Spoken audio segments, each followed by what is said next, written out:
Oh, here it is. Spider-Man PS4 on PC. Or should I say Spider-Man PS5 on PC? Because this isn't the PS4 version of this game. This is the remastered version that was packaged with Spider-Man Miles Morales coming to PC. And this is coming August the 12th. So it's coming very quickly. It's like they're fast tracking it to market, which is great. The only thing that I'm disappointed with this announcement is the fact that it's the remastered version, which means only one thing that I'm not very happy about. This right here. They fucked up Peter Parker's face with the remastered version of this game. He looks more like a knockoff Tom Holland, and they removed the old and the older, more mature look, which is more appropriate to this version of the character for this game. And there was a huge backlash against that when Spider-Man Remastered, was officially announced, which was around the release of the PS5, because that's when Spider-Man Miles Morales came out. So I'm not happy about that, but in any case, I am glad that this game is coming to PC. This will be a day one investment for me. I'm very much looking forward to seeing this in action on my PC. Yeah, it's a dream come true. And so they're not just porting the game, they're porting the game and its 3 DLC episodes. So the episode with Black Cat, Silver Sable, and all of those DLC episodes is going to be in this release. And I'd imagine they're just going to package it together as a one full complete experience. I also read that they're not just porting this game, they're also porting Spider-Man Miles Morales to PC as well. So that's a great move by Sony. Fantastic move by Sony. Spider-Man PS4 it sold over 20 million copies, so it's just a no-brainer to put this game on PC. Now I do have another question that I want to get to, that I want to discuss thoroughly, explore in this video. It's a very interesting topic.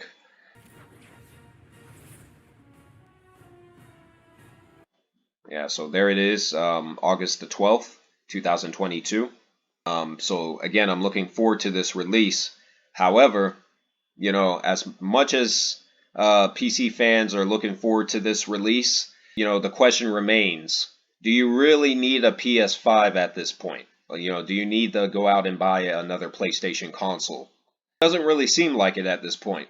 Sony themselves came out recently and stated that very soon, over the next few years, I think through 2025, more than half of all of their exclusive games will be released on PC. But that leads into a very good question. Because even though we're going to start seeing more of these games come to PC, it does beckon, a very important question. And that is when. For Xbox exclusives, for example, Microsoft has chosen to release their console exclusives day and date on PC with their console counterpart. And we saw that with Halo Infinite, for example, just using that as a prime example. We also saw that with Forza Horizon 5. But Sony, I don't think that's Sony's strategy, because they still want to sell PlayStation consoles. And if Horizon Forbidden West is any indication, they're not going to release their exclusives day and date, release on PC with the console version for their newer games that's going to be coming out over the next few years. That's not their game plan.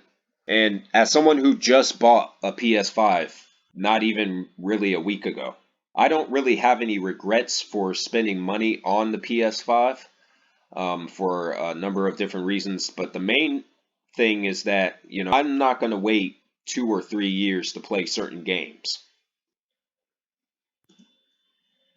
Like with Spider-Man 2, for example. I'm not going to wait 2 or 3 years to play this just because, I want to be pompous and force myself to wait for the PC release. If the game's coming out first on PlayStation 5 and it's only going to be available on PlayStation 5 until, inevitably they release the PC version, fine. That's fine. I'll buy the PS5 version. I'll play the game on console first. And then when they decide to release it on PC, then that's when I'll go out and, I'll spend some extra money or whatever to get the PC version. I don't mind doing that. And I don't mind doing that because I know Insomniac Games, I know what kind of caliber of studio Insomniac Games is. As a lifelong fan of Insomniac Games, just using them as an example, I know that I'm getting quality when I purchase a game from them. Same thing with other development studios under the PlayStation banner. Guerrilla Games, for example, who's now known for developing the Killzone and the Horizon series, or Sucker Punch, who's known for Sly Cooper and Ghost of Tsushima and Infamous. I know these development studios, they produce quality, so I don't care about buying the same game twice. That really doesn't bother me. But I'm not going to wait 2 years, 3 years, 4 years just to get one release on PC when it's already available on console. And that's ultimately why I bought the PS5. I bought it because I do want to play some of these exclusives when they come out. That's the only thing.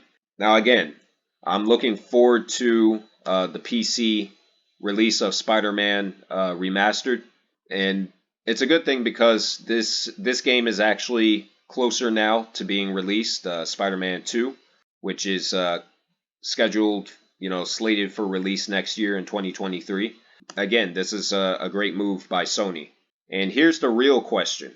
So we've gotten Days Gone, we've gotten God of War, we've gotten the Uncharted, at least two of the Uncharted games on PC, and now we're getting Spider-Man on PC. We've gotten Horizon Zero Dawn on PC, and eventually we'll get Forbidden West on PC. So I'm curious, what else is left? The obvious two would be Ghost of Tsushima and The Last of Us. Those would be the primary two remaining exclusives from Sony that they could port to the PC platform. So looking forward to seeing, what other games they decide to, unveil for a PC release. Ratchet and Clank. That's another series that they could tackle as far as, porting those games over to PC. And then you have older PlayStation exclusives, like from the PS2 era and the PS3 era. So I'm wondering, are we going to see those games release on PC? Only time will tell.